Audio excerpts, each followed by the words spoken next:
Hi friends, Pastor Jason here. This week we've been talking to you about hope, and one of the most hopeful places I can imagine is in a garden where gardeners take plants or seeds, plant them in soil, and they sit back and see what grows. This garden that I'm in is the East Stanford Neighborhood Garden. It's one of Schweitzer's community impact projects. It started 5 years ago, and we have 66 plots and about 40 growers who are already planting seeds and anticipating what's going to grow.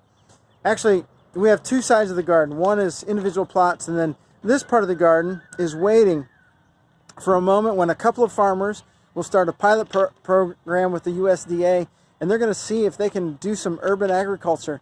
It's an exciting time. It's exciting to see what grows in a garden. There's all kinds of things that grow in a garden.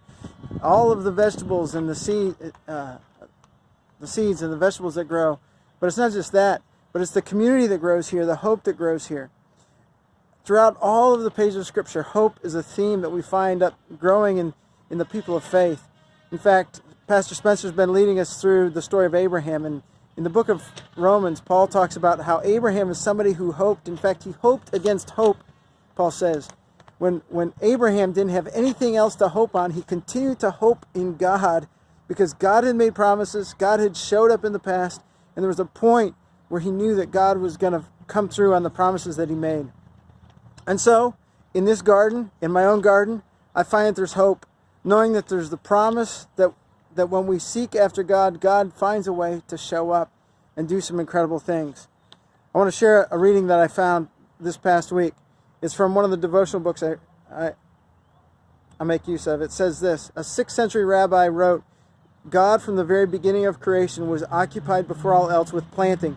As it is written, and first of all, the eternal God planted a garden in Eden. Therefore, occupy yourselves first and foremost with planting." Well, I don't know what you can do to express your sense of hope.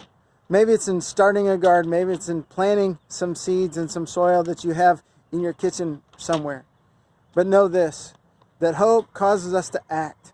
And hope and action helps us be reminded that God has made some promises to us, and God is faithful. So friends, be of good cheer, be of good hope, and plant a garden.